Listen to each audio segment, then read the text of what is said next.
ஆண்டவராகிய இயேசு கிறிஸ்துவின் நாமத்திற்கு மகிமை உண்டாவதாக. இந்த நல்ல நாளிலே உங்கள் யாவரையும் நான் வாழ்த்துகிறேன்.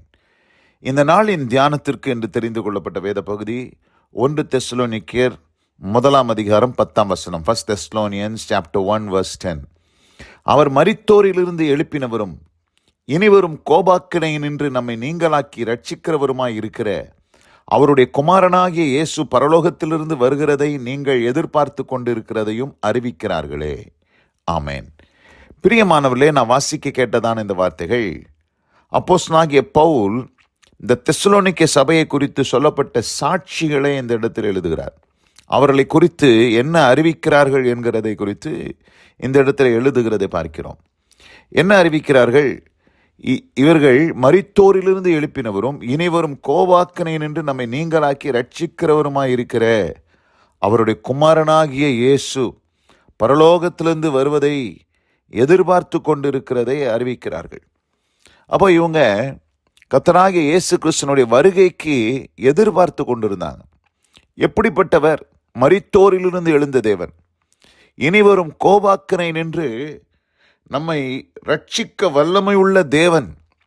அப்படிப்பட்ட தேவனை இவர்கள் விசுவாசித்தது மாத்திரமல்ல, அவர்கள் இயேசுவானவர் எப்பொழுது வருவார் என்று சொல்லி எதிர்பார்த்து கொண்டிருக்கிற ஒரு அனுபவத்தை உடையவர்களாக இந்த திருச்சபை காணப்பட்டது. இந்த சபை எதிர்பார்த்தது சபை மாத்திரமல்ல, இந்த சபை ஒரு முன்மாதிரியான சபையாக கருதப்பட்டது.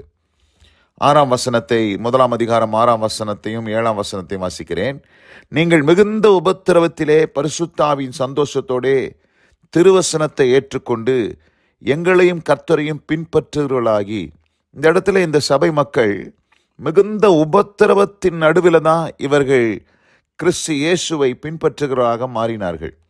அது மாத்திரமல்லாதபடி 7 வசனத்திலே இவ்விதமாய் மக்கோதோனியாவிலும் ஆகாயாவிலும் உள்ள விசுவாசிகள் யாவருக்கும் மாதிரிகளானீர்கள். மாடல் சர்ச், முன்மாதிரிகளாக இவர்கள் மாறினார்கள்.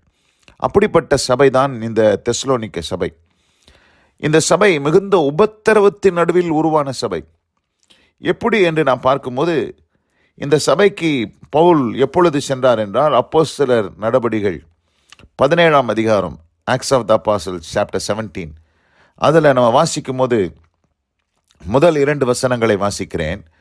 அவர்கள் அம்பிப்போலி பட்டணத்தையும் அப்பலோனியா பட்டணத்தையும் கடந்து தெசலோனிக்கே பட்டணத்துக்கு வந்தார்கள்.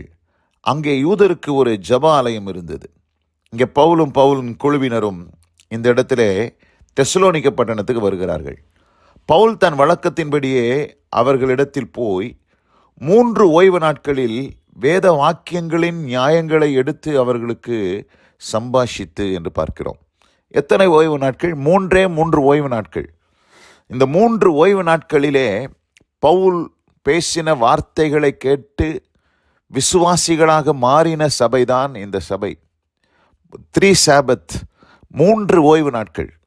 அந்த 3 ஓய்வு நாட்களிலே பவுல் போய் அந்த இடத்துல தேவனுடைய வார்த்தைகளை திருஷ்டாந்தப்படுத்தி இயேசுவே ஆண்டவர் என்று அங்கே பிரசங்கித்த அந்த வார்த்தைகளை கேட்டு இந்த ஜனங்கள் மிகுந்த உபத்திரவம், அந்த பட்டணத்தில் மிகுந்த உபத்திரவங்கள் உண்டாயிற்று.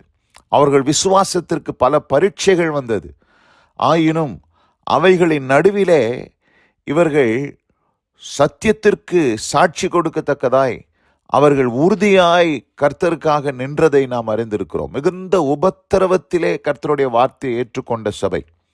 அது மாத்திரமல்லாதபடி இவர்கள் 3 வாரம்தான் பவுலினுடைய பிரசங்கத்தை கேட்டு மனம் திரும்பி ரட்சிக்கப்பட்டு இவர்கள் இயேசுவை விசுவாசிக்கிறவர்களாக மாறினது மாத்திரமல்லாமல், இந்த சொற்ப காலம் பவுல் அங்கே தங்கியிருந்தாலும் அங்கே அவர்களுக்குள் ஒரு ஆழமான சத்தியத்தை பவுல் சொல்லியிருந்தபடினால் வருகைக்கு தங்களை ஆயத்தப்படுத்தி வருகைக்காக எதிர்நோக்கி இருக்கக்கூடிய ஒரு நிலையை இந்த இடத்துல நாம் பார்க்கிறோம்.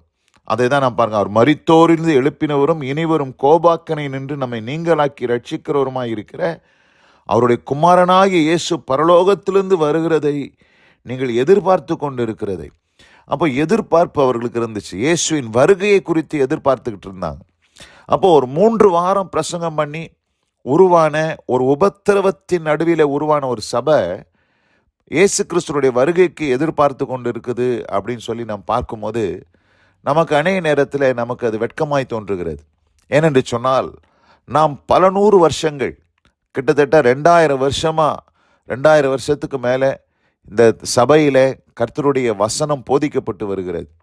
ஒருவேளை இந்த செய்தியை கேட்டுக்கொண்டிருக்கிற அன்பான சகோதரனே, சகோதரியே, ஒருவேளை நீங்கள் ரட்சிக்கப்பட்ட நாள் முதல், ஒருவேளை நீங்கள் கிறிஸ்தவனாய் பிறந்த நாள் முதல் நீங்கள் அநேக வசனங்களை கேட்டுக்கொண்டவர்களாக இருக்கலாம், அநேக உபதேசங்களை கேட்டவர்களாக இருக்கலாம், அநேக சத்தியங்களை கேட்டவர்களாக இருக்கலாம், குறிப்பாக வருகையை குறித்த அநேக பிரசங்கங்களை கேட்டவர்களாக இருக்கலாம்.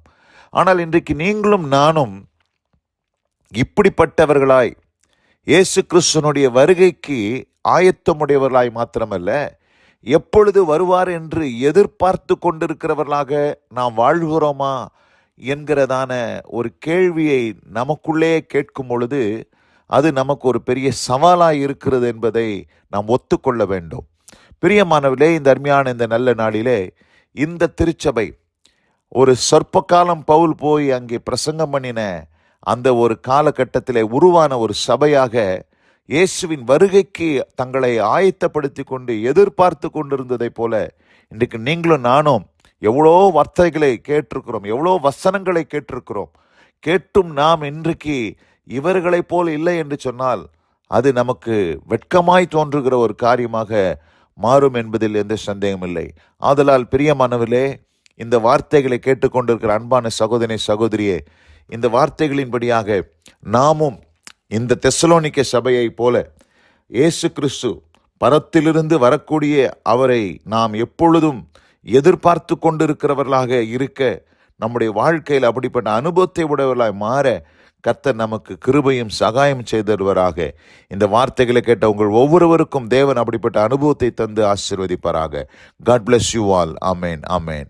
நாம் ஜெபிப்போம். எங்கள் அதிகமாய் நேசிக்கிறதான எங்கள் அன்பின் பரலோக பிதாவே, நாங்கள் தியானிக்க கேட்ட இந்த வார்த்தையின்படியாக ஆண்டவரே, 3 ஓய்வு நாட்களில் பிரசங்கம் பண்ணி ஆண்டவரே உருவான ஒரு சபை அது இயேசுவினுடைய வருகைக்கு எதிர்பார்த்து கொண்டிருக்கிற சபையாக மாறினது என்பதை நாங்கள் அறிந்திருக்கிறோம்.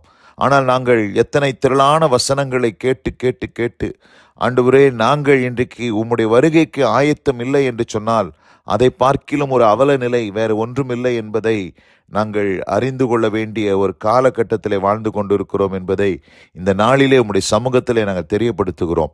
இந்த வார்த்தைகளை கேட்ட பிள்ளைகள் ஒவ்வொருவருத்திற்கும் அப்படிப்பட்ட உணர்வை தந்து ஒவ்வொருவரும் தங்களை ஆயத்தப்படுத்தி கொண்டு உம்முடைய வருகைக்கு தங்களை ஆயத்தப்படுத்தி கொள்ள, வருகைக்கு எதிர்பார்த்து கொண்டிருக்கிற ஒரு அனுபவத்தை உடையவர்களாய் மாற கர்த்தர் கிருபையும் சகாயம் செய்தருவீராக. ஆசீர்வதித்து வழிநடத்தி காரம் தேவ கிருபைக்கு தாழ்த்துகிறேன். இயேசு கிறிஸ்துவின் வல்ல நாமத்தில் பிதாவே. ஆமேன், ஆமேன்.